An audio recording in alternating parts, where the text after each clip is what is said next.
अस्सलाम वालेकुम, कैसे हैं आप सब? आपको मेरी आवाज आ रही है? जी वालेकुम अस्सलाम। आवाज आ रही है आपकी। Okay. चलें, ठीक है, हम आज का जो है वो स्टार्ट करते हैं। फर्स्ट ऑफ ऑल मैं आपको अपना इंट्रोडक्शन करवा देती हूँ। मेरा नाम बख्तावर शेखर, मैं क्लिनिकल साइकोलॉजिस्ट हूँ। रजा कंसल्टेंट क्लिनिकल साइकोलॉजिस्ट के तौर पे मैं डॉक्टर स्पेशलिस्ट हॉस्पिटल फैसलाबाद में मौजूद होती हूँ। मेरा काम क्या है और मेरे क्या क्या चीज़ें होती हैं। मुझे प्रैक्टिस करते हुए अल्हम्दुलिल्लाह से 2.5 ईयर हो गए हैं। मैं तकरीबन 2.5 सालों से इसकी प्रैक्टिस कर रही हूँ as a consultant clinical psychologist और एज अ साइकोथेरापिस्ट। मैं ना सिर्फ मेंटल डिसऑर्डर को असेस कर सकती हूँ, बल्कि जो लोग मेंटली तौर पे सफर करते हैं उन्हें उसके इश्यूज में रिजॉल्व करने के मेथड्स भी बताती हूँ। उनकी कॉग्निशंस में जो इशू हो गए होते हैं या जिस वजह से वो अपनी लाइफ में स्टक हो रहे होते हैं, तो उस पॉइंट को मैं रिमूव करने में उसको डिफरेंट वेज प्रोवाइड करती हूँ। ये मेरा काम है।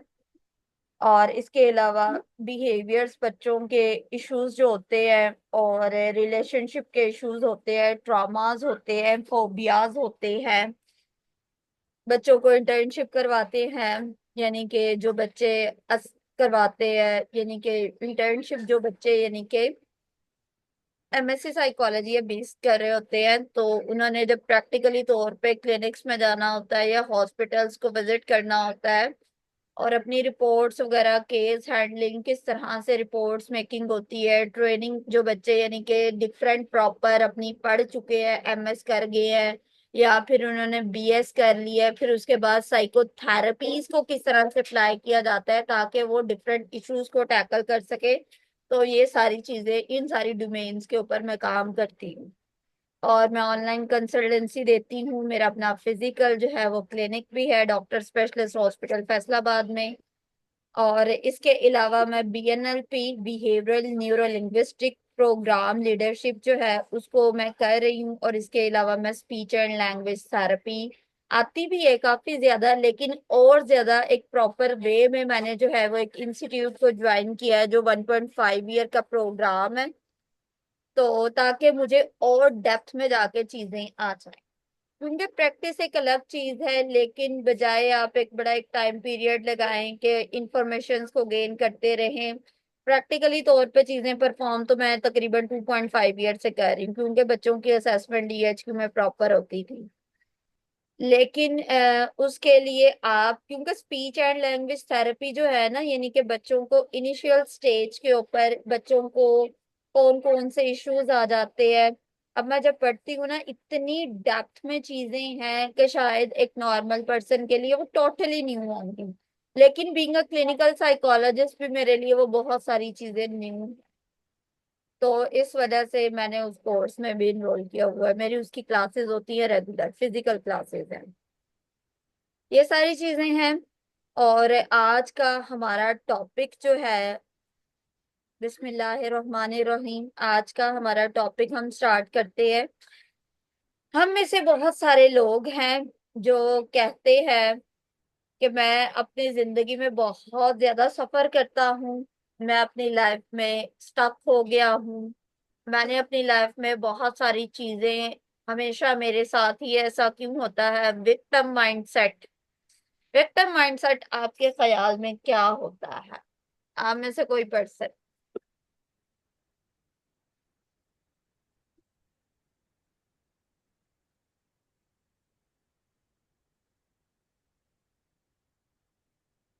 किसी को आइडिया है विक्टिम माइंडसेट क्या होता है? या आप बता सकते हैं कि आपको ऐसा क्यों लगता है कि मेरी ही जिंदगी में ऐसा क्यों हो रहा है? क्या अल्लाह ताला के पास मेरे लिए ब्लेसिंग्स खत्म हो गई हैं? क्या मुझे देने के लिए कुछ बचा नहीं है? नाशुक्री जब बंदा कर रहा होता है, यही अल्फाज होते हैं ना लोगों के। वाई आई ऑलवेज सफर, मैं क्यों हमेशा से सफर करता आ रहा हूँ। कोई जानता है इसके बारे में?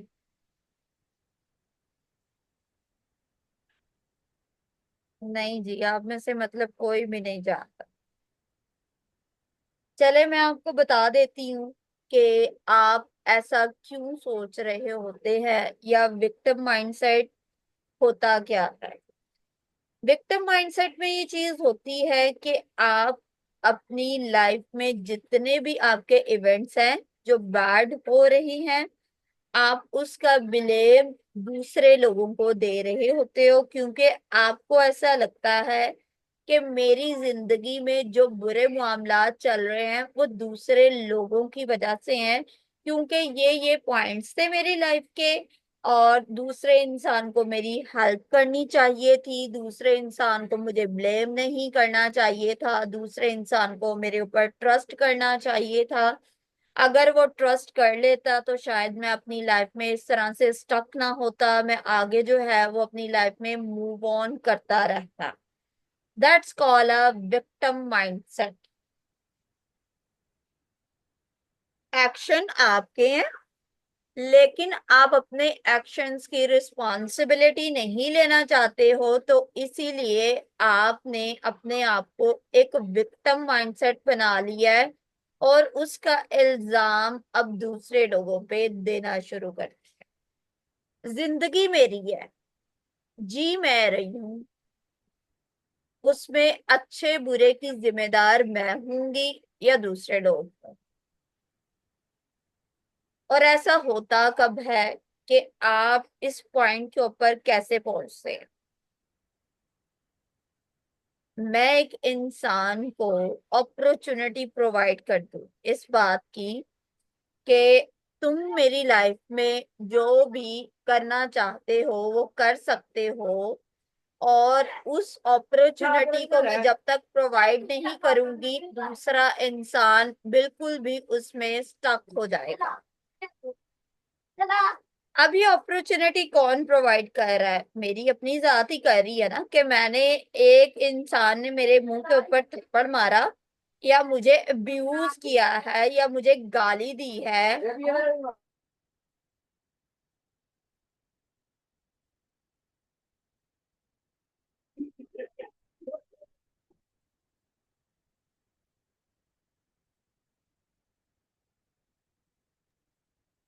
अब इसमें क्या है कि मैं जब तक किसी भी इंसान को अपॉर्चुनिटी नहीं प्रोवाइड करूंगी, कोई भी इंसान मेरी लाइफ में इन्वॉल्व नहीं हो सकता। अगर कोई इंसान मेरी जिंदगी में इन्वॉल्व हो रहा है तो कहीं ना कहीं उसके पीछे मेरी अपनी ही लाइफ के फ्लॉज है, मेरी अपनी ही पर्सनैलिटी के वीक पॉइंट्स हैं कि दूसरा इंसान मेरी जात से फायदा उठा गया। अब मैंने आपको अलाउ किया कि आप आज के वेबिनार को अटेंड करें, मुझे ज्वाइन करें, और आप इसको ज्वाइन करने के बाद इससे लर्न करें। ये मैंने आपको एक अपॉर्चुनिटी प्रोवाइड की है। अगर मैं आपको ये अपॉर्चुनिटी ना प्रोवाइड करती तो क्या आप आज का ये वेबिनार अटेंड कर सकते? Is it possible?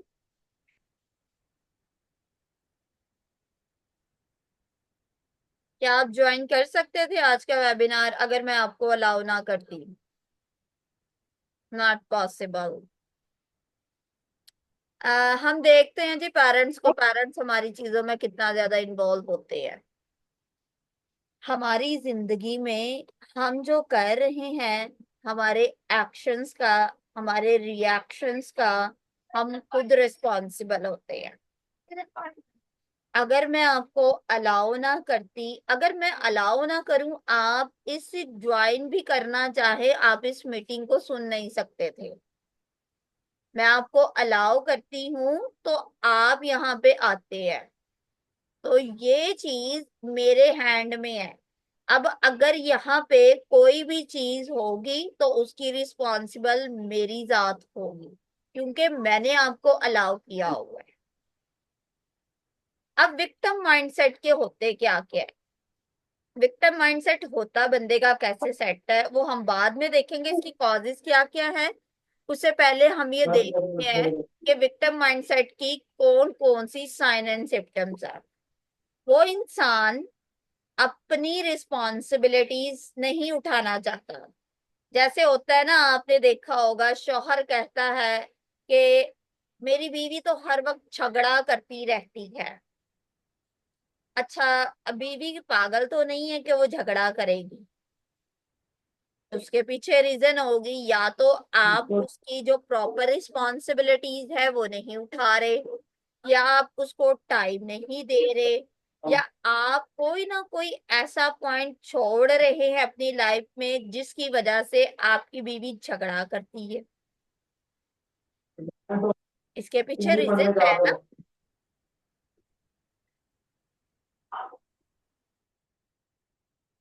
अब आप अपनी रिस्पॉन्सिबिलिटी जो आपको उठानी चाहिए थी, आप उसको अवॉइड करके अपनी पार्टनर के ऊपर ब्लेम कर देते हो, क्योंकि you are not interested to take your responsibilities, आप उससे बचना चाह रहे हो।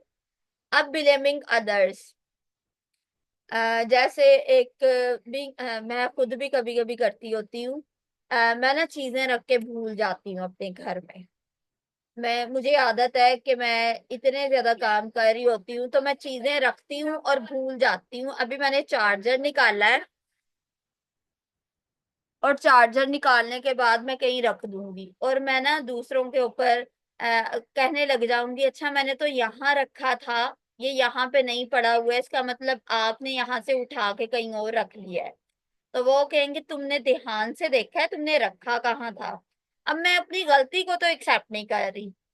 इसीलिए मैंने अपने आप को बचाने के लिए, अपने आप को सिक्योर करने के लिए दूसरे पर्सन के ऊपर इल्जाम लगा दिया कि आपने उठाया हुआ है, क्योंकि उनको आदत है कि चीजें अगर इर्द गिर्द बिखरी हुई हो वो फौरन से उठा के रख देती हैं। तो मैं अपने आप को बचा रही हूँ, सिक्योर कर रही हूँ, और दूसरे बंदे के ऊपर इल्जाम लगा दिया है कि तुम्हारी वजह से ये काम हुआ है। That's called a blaming others, जबकि इसमें मिस्टेक मेरी होती है, हमेशा ही मेरी मिस्टेक होती है।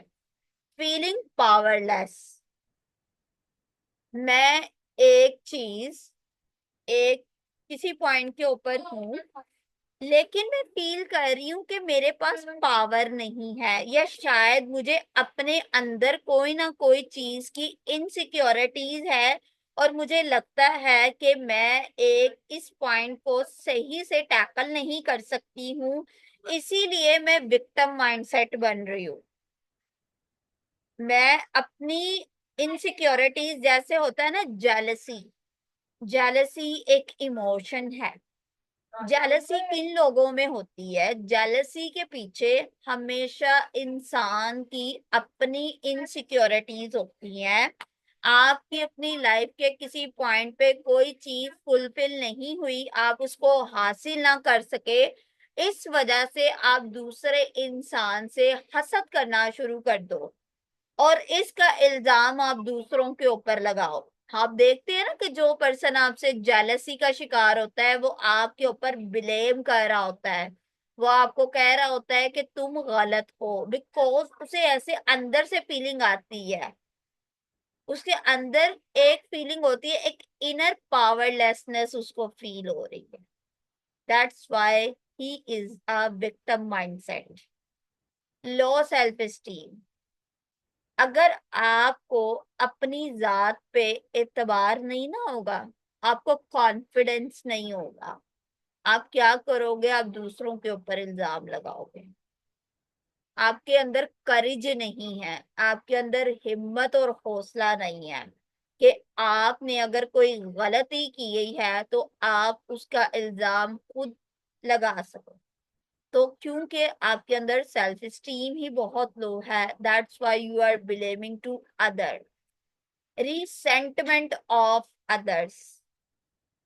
अब आप अपनी लाइफ की रिस्पॉन्सिबिलिटीज नहीं उठा रहे, अब इल्जाम लगाते फिर रहे हैं आप लोगों के ऊपर, तुमने ऐसा किया था, तुमने मेरी लाइफ के इस पॉइंट के ऊपर मुझे वैल्यू नहीं दी, तुमने मेरा साथ नहीं दिया। अभी थोड़ी देर पहले मेरी सिस्टर है, मेरी कजन है, बट मेरी यंगर सिस्टर है, तो वो मुझे कह रही है कि ना मैंने अपनी एक फ्रेंड, बड़ी अच्छी उसकी फ्रेंड थी, अब उसके साथ में उसकी कोई मिसअंडरस्टैंडिंग हुई। अब उसने ना क्या कहते हैं, कहती मैंने 3 साल उससे बात नहीं की। अब उसे इस बात का गिल्ट है कि मैंने एक अपनी इतनी अच्छी फ्रेंड के साथ में, जिसके बगैर मैं रहती भी नहीं हो रही थी, हमने उसे 3 साल बात नहीं की। क्योंकि अब उसकी क्या थी, वो चाहती थी उससे दूर होना, क्योंकि उसने, उसकी फ्रेंड ने 2-3 बार उसको चीट किया हुआ था। अब वो चाहती थी, लेकिन अब उसने 3 साल गुजार दिए अपनी उस फ्रेंड के बगैर। अब उसे गिल्ट होता है कि काश मैं उससे पूछ लेती, वजह जान लेती, तो शायद इतना टाइम पीरियड जो हमारा जिंदगी का गुजरा वो ना गुजरता। दैट्स वाई वो अपनी रिस्पॉन्सिबिलिटी, अच्छा वो अपने आप को कॉप अप भी कर रही है ये कह के कि इसने जो है ना, 1 मिनट जरा रुक जाए।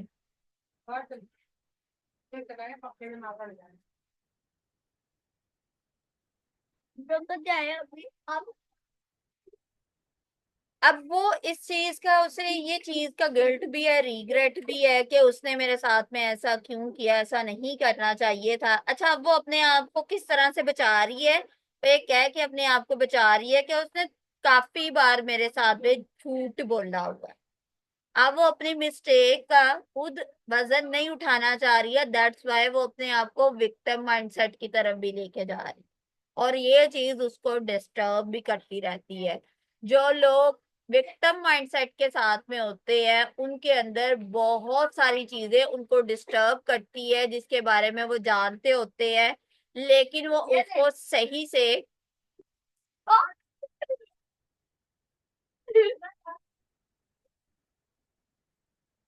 बयान नहीं कर पा रहे होते।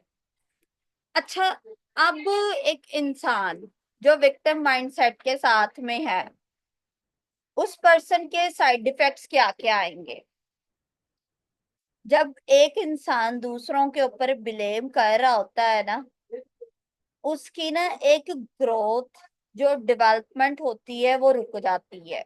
अब वो कैसे रुकेगी, वो अपनी लाइफ में ग्रो करना चाहता है, लेकिन क्योंकि उसकी जो थॉट है, वो पैटर्न्स है, वो लिमिटेड हो गए हैं, इस वजह से वो अब अपनी लाइफ में ग्रो नहीं कर पा रहा।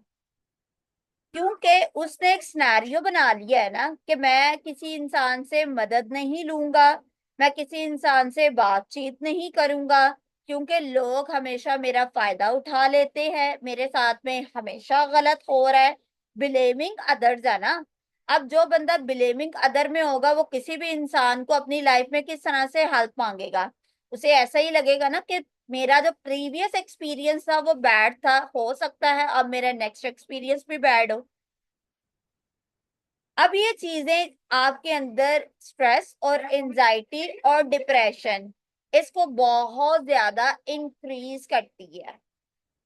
आप समझ रहे होते हैं कि हम अपनी लाइफ में इस वजह से सफर कर रहे हैं कि लोगों ने हमारे साथ में गलत किया है, जबकि हम इस वजह से अपनी लाइफ में सफर कर रहे होते हैं क्योंकि हमने उसको अलाउ किया था कि तुम हमारी लाइफ में इन्वॉल्व हो, और इस वजह से हम सफर कर रहे हैं। और हम अपनी रिस्पॉन्सिबिलिटीज को, अपनी मिस्टेक्स को एक्सेप्ट नहीं करते हैं, because we have a low self esteem. अब इसके बाद फिर क्या होगा कि आपके जो रिलेशनशिप होगी वो बहुत ज्यादा लिमिटेड हो जाएंगे। आप ट्रस्ट नहीं करेंगे लोगों के ऊपर, आप लोगों के साथ में रिलेशनशिप बहुत लिमिटेड बनाएंगे। आप सोशली तौर पे आइसोलेशन का शिकार होने लग जाते हैं। आप लोगों के साथ में इतने अब बड़ा एक ना, यानी कि जो लोग विक्टिम माइंडसेट के साथ में होते हैं ना, वो कभी भी रिलेशनशिप को डेवलप नहीं करेंगे, और अगर करेंगे भी ना तो इनसिक्योरिटीज उनके अंदर स्टिल मौजूद रहती हैं। और क्योंकि जब एक इंसान को एक ट्रस्ट होगा और वो मिसट्रस्ट रहेगा, वो उसके ऊपर 100% ट्रस्ट नहीं करेगा। और आप जो थॉट होती है ना, वही थॉट आपके लाइफ में बहुत ज्यादा इन्वॉल्व हो जाते हैं, और आप उसी के साथ में एक्शंस होते हैं, हमारे बिहेवियर्स हमारे थॉट पैटर्न के नतीजे में बनने वाली सोचें होती है। और इसके अलावा आपके साथ में ये होगा कि आपके अंदर प्रॉब्लम सॉल्विंग स्किल्स जो होगी वो बहुत कम हो जाती है। जैसे एक प्रॉब्लम आई ना, जैसे लास्ट टाइम ये चीज थी कि अगर लास्ट टाइम 2 बार ऐसा हुआ है कि क्योंकि वेबिनार से मेरी ना ये विंडो जो थी वो उड़ गई। अब अगर मुझे प्रॉब्लम सॉल्विंग ना आती होती, मेरे लास्ट 2 वेबिनार्स मिस हो जाते। मैंने प्रॉब्लम सॉल्विंग इस तरह से की कि मैंने अपनी स्टूडेंट को कहा कि मैं आपको जो है वो स्लाइड शेयर करती हूँ, और आप जो है वो अपनी स्क्रीन पे शो करना, तो इस तरह से मैं अपने वेबिनार्स को कर सकती हूँ। क्योंकि मुझे लेके जाना था तो उस वजह से मेरा जो है वो टाइम लगा। अब मैंने अपनी उस टाइम कॉग्निशंस के ऊपर, प्रॉब्लम के ऊपर फोकस करने की बजाय अपने प्रॉब्लम को सॉल्व करने के लिए फोकस किया, तो इस तरह से मेरी वो प्रॉब्लम जो थी वो एंड होगी। लेकिन जो बंदा विक्टिम माइंडसेट के साथ में होगा वो दूसरे लोगों से हेल्प नहीं लेगा, क्योंकि उसे शक होगा, इनसिक्योरिटी होगी कि ये मदद करेगा कि नहीं करेगा, डाउट्स होंगे, उसके सेल्फ डाउट्स हैं। जबकि बाज औकात ऐसा होता है कि हम जो सोच रहे होते हैं वैसा नहीं होता है। हम अगर मदद मांग लेंगे तो लोग हमारी मदद कर भी देते होते हैं। अच्छा, इसमें ये चीज भी बहुत वैल्यू रखती है, आप मदद मांग किससे रहे हैं, ये चीज भी बहुत इंपॉर्टेंट है। अच्छा, अब इसके कॉजेज कौन कौन से हैं? इसका सबसे पहले एक कॉज ये होता है कि आप अपनी लाइफ में ट्रॉमा को सफर करो। चाइल्डहुड ट्रॉमा, आपको अब्यूज किया गया हो, आपके साथ में कोई भी लाइफ का बैड इंसिडेंट हो गया हो। अब वो ट्रॉमा आपके माइंडसेट में रहेगा हमेशा। आपको ये चीज बार बार रिकॉल होती रहेगी कि मेरे लाइफ में एक चाइल्डहुड ट्रॉमा था, इस वजह से आप एक विक्टिम माइंडसेट बना लेते हैं। एक बात आपको हमेशा याद रखनी है कि वक्त गुजर जाता है, जिंदगी कभी भी रुकती नहीं है। लोगों के आने से या जाने से आपकी लाइफ कभी भी नहीं रुक रही है, स्टक नहीं हो रही है। अगर आप स्टक हो रहे हैं तो आप अपनी कॉग्निशंस के एरर की वजह से स्टक हो रहे हैं। आपकी, अच्छा, अगर आपके साथ में लोगों ने बुरा किया है तो लोगों की जिंदगियां क्यों नहीं रुकती हैं, आपकी क्यों रुक रही हैं?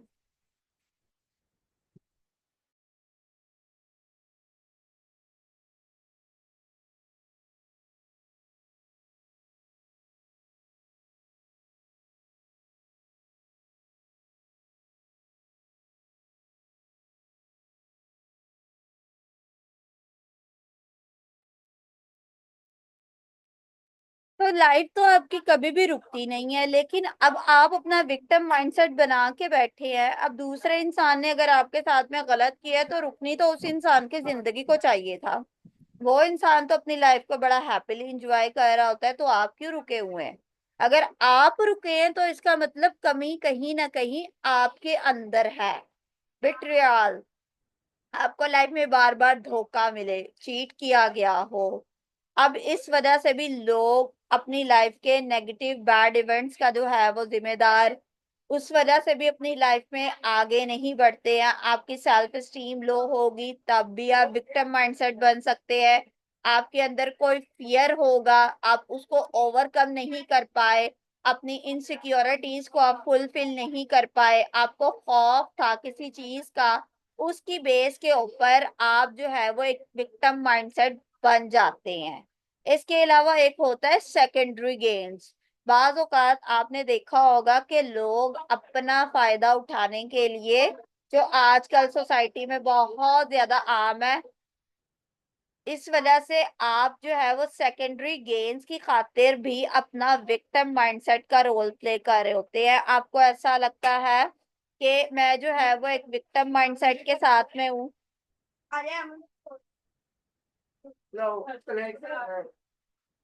मम्मा, हम करें पड़ी है।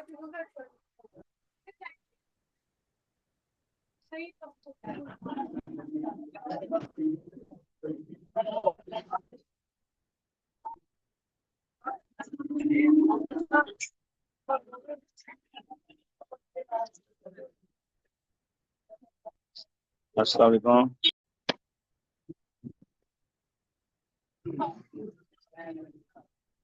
हेलो। हाँ जी, हाँ जी, 1 मिनट रुक जाए, मैं यहीं पे ही हूँ।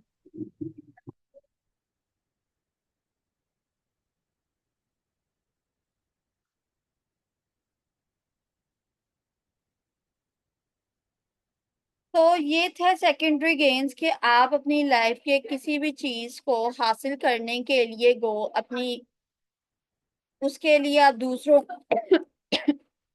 सेल्फ ब्लेम करना स्टार्ट कर ले।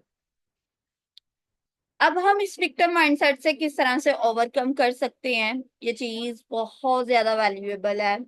आपके ये सारे पॉइंट्स फिंगर टिप्स के ऊपर होने चाहिए अगर आप इस विक्टिम माइंडसेट से निकलना चाहते हैं। जिंदगी में एक चीज याद रखें कि जिंदगी कभी भी कहीं पे रुकती नहीं है, ठीक है। आप लाइफ में जहां पे थे, अब 2024 है जो कि एंड हो जाएगा। अगर आज से 8 साल पहले मैं अपने आप को देखती हूँ, मैं टोटली डिफरेंट थी। टोटली डिफरेंट मेंटालिटी, मेरी learning abilities, powers, social communication, gathering, I, बहुत सारी चीजें डिफरेंट थी।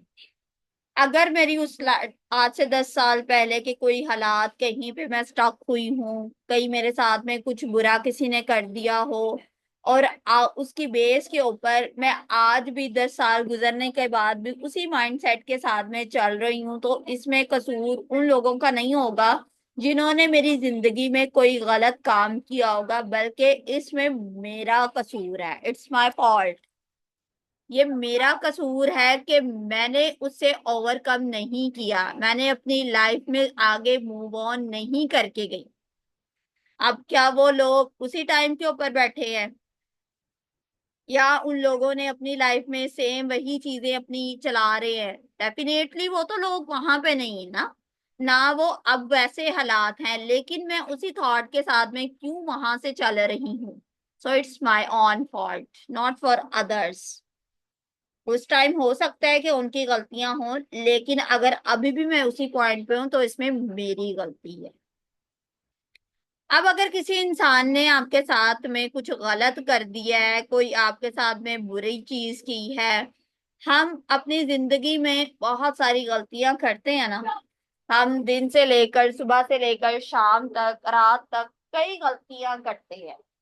हम अगर गलतियां करते हैं, हम में से कोई भी पर्सन चाहता है कि उसे उसकी गलतियों की सजा मिले, या वो ये चाहता है कि उसके साथ में सेम वैसा ही बिहेवियर रखा जाए जैसा लोगों ने उसके साथ में रखा था।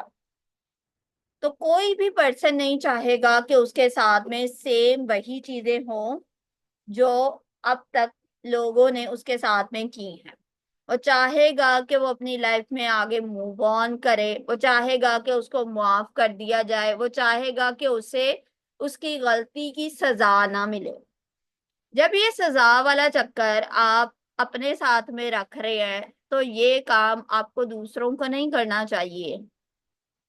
मुआफ करना, कुछ लोग कहेंगे अच्छा मुआफ करना तो बड़ा मुश्किल काम है। अच्छा, मुआफ करना क्यों मुश्किल काम होता है? मुआफ करना इसलिए मुश्किल काम होता है ना, क्योंकि हम अंदर से उसको मुआफ नहीं करना चाह रहे हो। अगर हम किसी इंसान को इसलिए मुआफ करते हैं ताकि ये इंसान हम बड़े बन जाएं तो आप कभी भी उसको इंसान को माफ नहीं कर सकते हैं। अगर आप किसी इंसान को इसलिए माफ कर रहे हैं क्योंकि अल्लाह भी माफ करने वाले को पसंद करता है, अल्लाह की रिजा की खातिर आप किसी इंसान को माफ करते हैं, सो डेफिनेटली आप उसको इजीली माफ कर देते हैं। जिंदगी में कभी भी आपको सख्त दिल नहीं बनना चाहिए। कुछ लोग होते हैं जो कहते हैं हम किसी को माफ नहीं करते हैं, हमसे मुआफ नहीं किया जाता। तो मैं कहती हूँ कि अगर आप किसी इंसान को मुआफ नहीं ना कर रहे हैं तो कल को फिर अल्लाह के यहाँ आपको मुआफ किया जाए इस बात की भी तवक्को ना रखना, क्योंकि ये जिंदगी में टिट फॉर टैट का होता है हिसाब किताब। आप किसी को मुआफ करेंगे ना, आपको वो इंसान कुछ भी नहीं दे के जाएगा, ना उस बंदे ने आपको पैसा देना होता है, ना उस इंसान ने आपको उस पेन को खत्म कर देना होता है। बल्कि आपको ये चीज होती है, जब जब आप किसी दूसरे इंसान को मुआफ करते हैं ना, आपके अंदर एक सुकून आ जाता है, एक हीलिंग पावर आती है। और एक मुहासबा करना, तज़किया नफ्स, शायद उर्दू वर्ड आपने सुना हो, सेल्फ एनालिसिस, अपनी जात का वो करते रहना, सेल्फ एनालिसिस के मैं क्या कर रहा हूँ। तो उस तज़किया नफ्स में आपके अंदर ये क्वालिटी भी पाई जानी चाहिए कि आप माफ कर दे लोगों को। अब दूसरी बात आती है प्रैक्टिस ग्रेटिट्यूड, शुक्रगुजारी की आदत। शुक्रगुजारी होती क्या है? एक नेचुरल फिनोमिना है ना।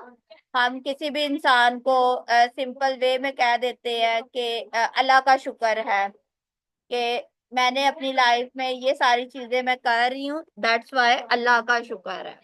ठीक है। अब एक्चुअल में होती क्या है ग्रेटिट्यूड? एक्चुअल में ग्रेटिट्यूड ये होता है कि आप किसी इंसान को शुक्र अदा कर रहे हैं, हीलिंग प्रोसेस होता है और ये मेडिटेशन का एक स्टेप होता है। अब हीलिंग प्रोसेस कैसे किया जाता है? हील होता है जख्म को भरना। जख्मों को भरने के लिए आपने ग्रेटिट्यूड की प्रैक्टिस करनी है। अल्लाह ताला ने आपको औलाद दी, माल दिया, जान दी, रिस्क दी, अल्लाह ने आपको ये सारी चीजें दी हुई हैं। आपने एक एक चीज, अच्छा हम क्योंकि मैं स्पीच एंड लैंग्वेज थेरेपी का कोर्स कर रही हूँ, तो ना हम लोग क्या कहते हैं, एनाटॉमी और फिजियोलॉजी, साउंड्स की प्रोडक्शन, यानी कि ब्रेन किस तरह से वर्क करता है, स्पीच में साउंड्स प्रोडक्शन किस तरह से होती है, तो वो एक एक चीज की ब्रेन को हम लोग स्टडी कर रहे हैं। अच्छा, अब उसमें ना ये चीज देखी जाती है कि अगर एक जरा सा भी कोई बॉडी का पार्ट जिसने स्पीच साउंड की प्रोडक्शन में हेल्प आउट करना है, अगर वो जरा सा भी पार्ट डैमेज हो जाए तो उससे इतने बड़ी बड़ी चीजें हो जाती हैं कि आपने देखा होगा ना, कुछ लोग रा ला के वर्ड्स को सही से प्रोनाउंस नहीं कर पाते, टे अड़े की फर्क को नहीं कर पाते हैं। वो क्यों नहीं कर पाते हैं? क्योंकि उनकी कोई ना कोई वोकलाइजेशन में कोई ऐसा पार्ट होता है जो उस स्पेसिफिक एरिया को टच नहीं कर रहा होता है, जिसको टच करके साउंड्स की प्रोडक्शन होगी। इसीलिए आप वो वर्ड्स प्रोड्यूस नहीं कर रहे होते। जस्ट टच, एक टच से आपका इतना बड़ा इशू बन जाता है। कोई सेंसरी नर्व आपकी प्रेस हो जाए, आप यानी कि एक हमारी होती है ऑसिपिटल लॉब, जो इस हमारी यानी कि टेम्पोरल लॉब, हमारी लॉब्स भी होती हैं, तो उसमें एक लॉब होती है जो आपके बैलेंस को मैनेज करती है। अगर उस थोड़ी सी लोब में या उस यानी के सेंसरी एरिया में इशू आ जाए, नर्व में, तो आपका बैलेंस, जिन लोगों का होता है ना, जो लोग कहते हैं हमसे बैलेंस नहीं मेंटेन किया जाता, खड़े खड़े गिर जाते हैं, वो डैमेज हो जाती है। और आपकी जो चीज एरिया डैमेज हो जाए वो कभी भी रिकवर नहीं हो सकता है ब्रेन की फंक्शनिंग में। अब ये चीजें बहुत माइनर है, ये कोई बड़ी बात नहीं है। हम कहेंगे कि ये तो एक बड़ी छोटी छोटी वेन्स है, ऑर्गन्स हैं, इनका तो कोई खास नहीं है, अगर कर भी जाए तो क्या होगा, कुछ भी नहीं होगा। लेकिन ये देखे, अल्लाह ने आपको हाथ दिया है, अल्लाह ताला ने आपके जॉइंट्स को मूव करने की कैपेसिटी दी हुई है। अगर आप अपने इन जॉइंट्स को मूव ना कर पाए तो आप चीजें नहीं उठा सकते हैं। चीजें नहीं उठा सकते, कैरी नहीं चीजों को कर सकते हैं। आप कैरी नहीं करेंगे तो आप एक तरह से हैंडीकैप हो जाएंगे। You have a power of hand but you can not utilize. आपके पास हाथ है बट आप इसको यूज नहीं कर पा रहे हो, दैट्स कॉल्ड अ हैंडीकैप। जिन लोगों के पास ये चीज नहीं होती है उनसे जरा जाके पूछे सही कैसी फीलिंग्स आती हैं। छोटी छोटी छोटी, हम अपनी जिंदगी में ऑलवेज वी काउंट, हम अपनी जिंदगी में ये चीज काउंट करते हैं, अच्छा पैसा कम है, औलाद ने बदतमीजी कर ली, ऐसा हो गया वैसा हो गया, ये चीज नहीं है वो चीज नहीं है, हम हमेशा अपने रब की जात से शिकवा कर रहे होते हैं। हमने कभी शुक्र अदा किया सही में? हमने कभी जिंदगी में, हम लोग कितना काउंट करते हैं, जबकि मैंने ऐसी जिंदगी में लोग भी देखे हैं जिनके पास कुछ भी नहीं होता है लेकिन उनकी जुबान के ऊपर शुक्र होता है। तो मैं कहती हूँ कितने खुशनसीब लोग हैं कि अल्लाह उन कितना शुक्र है। हम लोग कहते हैं ना कि ये ग्रेटिट्यूड, लोग कहेंगे इस्लामिक है, नहीं भाई इस्लामिक नहीं है, ये साइकोलॉजी में भी आती है। अभी ये साइकोलॉजी की ही स्लाइड्स हैं और ये गूगल विकिपीडिया हर जगह के ऊपर आपको हीलिंग टेक्निक्स में ग्रेटिट्यूड हमेशा मिल जाएगा। Take responsibility. अगर आपकी लाइफ में कुछ हो रहा है, आप उसको सही से मैनेज नहीं कर पा रहे हो, आपको वहां पे इशू आ रहा है उन चीजों को मैनेज करने में, तो आप इस बात की रिस्पॉन्सिबिलिटी लें, इस बात को एक्सेप्ट करें कि चीजें नहीं हो रही हैं। अगर आप रिस्पॉन्सिबिलिटी एक्सेप्ट नहीं ना करेंगे आप तब तक डिस्टर्ब रहेंगे। जब आप इस बात को कबूल कर लेते हैं ना कि जो होना था वो हो गया है और मैं इस बात को कबूल करता हूं, तो आप उसे ओवरकम करने के मेथड्स ढूंढने स्टार्ट कर देते हैं। तो ये चीज होती है, आपको रिस्पॉन्सिबिलिटी लेनी आनी चाहिए हमेशा अपनी जिंदगी में। रिस्पॉन्सिबिलिटी का हरगिज ये मतलब नहीं है कि आप हमेशा सिर्फ और सिर्फ उन्हीं चीजों की रिस्पॉन्सिबिलिटी लें जो आप खराब कर रहे हो। आपको डिसीजन मेकिंग की पावर भी आपके अंदर होनी चाहिए। आपकी लाइफ है, गोल्स आपके होने चाहिए, डिटर्मिनेशन आपके अंदर होनी चाहिए। ओवरकम, अगर आपकी लाइफ में प्रॉब्लम्स हैं तो प्रॉब्लम्स को सॉल्व करने के तरीके आपको पता होने चाहिए, that's called a taking a responsibility. आगे आता है be compassionate to others to yourself. अपने साथ हमेशा सॉफ्ट वर्ड्स यूज करें।